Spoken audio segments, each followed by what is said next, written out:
Hey guys, Hyper Heffernan coming at you with another edition of Destiny the Taken King. Today we're going to be doing the Xur review, a new little fun little video I'm going to be doing every Friday morning. I'll come out to the tower, see where Xur's at, and check out the items he's got, do a quick review of what I think of the items, and then give you a rundown, a little brief synopsis of what I'm going to do with my character for that day. Today guys, on October 2nd, he is over by the speaker. Here's where the speaker is. Turn right. There's Xur. He is in the tower, just hanging out. He's been in the tower every week since the Taken King's release, so I'm waiting to see if he's going to go back to the reef at all. That we don't know for sure. I'm assuming we will, given that Trials of Osiris is coming back. I would assume to see Xur there. Anyways, guys, Xur's here. This is where he's at. Let's go ahead and check out his inventory. See what we think here. This week, guys, he has brought back the exotic engram.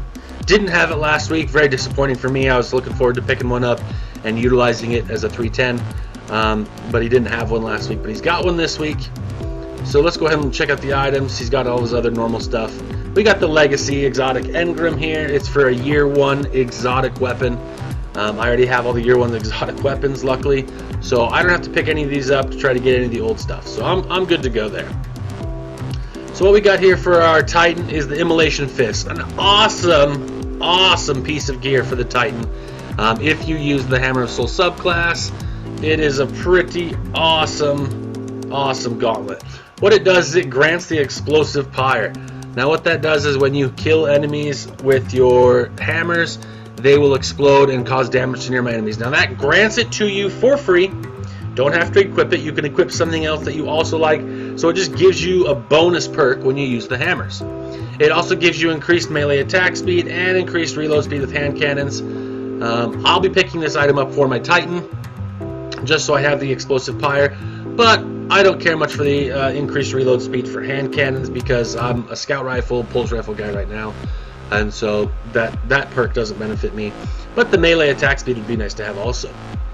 So that's what we got, 13 strange coins for the Immolation Fist for your Titan. Moving on to the best piece of gear this week that Xur has to offer, the Celestial Nighthawk for your Hunter. Guys, if you do not have the Celestial Nighthawk, you need to get it. You just need to get it if you have a Hunter and he's your primary character. You will be thankful you did. When you guys are fighting Oryx in the fight scene, you have to do enough damage to stagger Oryx at one part. The Hunter who has the Celestial Nighthawk upgraded, uses the Golden Gun and fires the 6x single shot, is going to be the best player on the team, because that alone can almost stagger Oryx. With the other 5 guys shooting, it's a guaranteed stagger every time. So guys, if you do not have this for your Hunter, I recommend getting out there, buying Celestial Nighthawk, and doing whatever you got to do to upgrade it. It is a great piece of gear. You'll need it for Oryx. Now, like I said, your Golden Gun, it is specific to the Golden Gun class. It will fire a single shot that does 6 times the damage as it normally does, and it grants Keyhole for overpenetration. So if you're, got a Mesa Thrall coming at you too, one shot can, take out 5 potentially. Also, you get the bonus super energy on a grenade kill, and picking up an orb, you get extra grenade energy as well. So those 2 perks work with each other to get you super faster by granting you more grenades. So again, guys, get out there, get this Celestial Nighthawk. Awesome gear. And then we have for the Warlock chest armor, Heart of the Praxic Fire, which is for the Sunsinger class for the Warlock.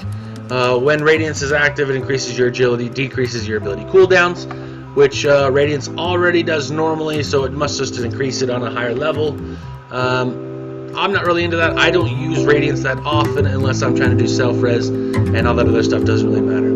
I do use Scout Rifles, and so the increased ammunition in the Scout Rifle could be useful, but I already got gear that does that for me. And then reduce incoming Void Burn damage. More things shoot Arc and Solar than they do Void, so for me this isn't very appealing. I'm not going to pick it up. I have no use for it. But then here's this, guys, the exotic engram. Now I recommend you buy a couple of these. Hold on to a couple in your vault. Whatever you got to do, because once you hit a level 300 in the game, every exotic engram you decode with the Cryptarch becomes a level 310. Now that's very useful because now you can use your current gear and upgrade it to the level 310, or throw on the exotic piece of armor that's a 310 and boost your light level that way. So guys, I recommend getting a couple of those. I know I've already bought 2. My helmet's now currently a 310, so I'm sitting almost at a 308, so I'm feeling pretty good about that. Down here we got our Curios. He's selling the Void drive, the Emerald Coil drive, you know, a couple cool things for your speeder to make them more unique. You got your heavy ammo synth with his drop from 5 to 3 in the Taken King, and you got your 3 of coins. Awesome. I bought about 5 stacks of these this week already. What it does is it increases your chance of an exotic drop when you kill a ultra, which is, you know, the yellow bosses with names. So it's cool to have. Turn it on whenever you're doing the strike playlist. Turn one on every strike, every raid, whatever you got to do. Increase that chance of getting an exotic drop. Anyways, guys, that's what Xur's got this week. If you like this video, please smash the like button, give me a comment, subscribe to my channel for all things Destiny. Check me out on Twitter at HyperHeffernan, and we'll see you guys later.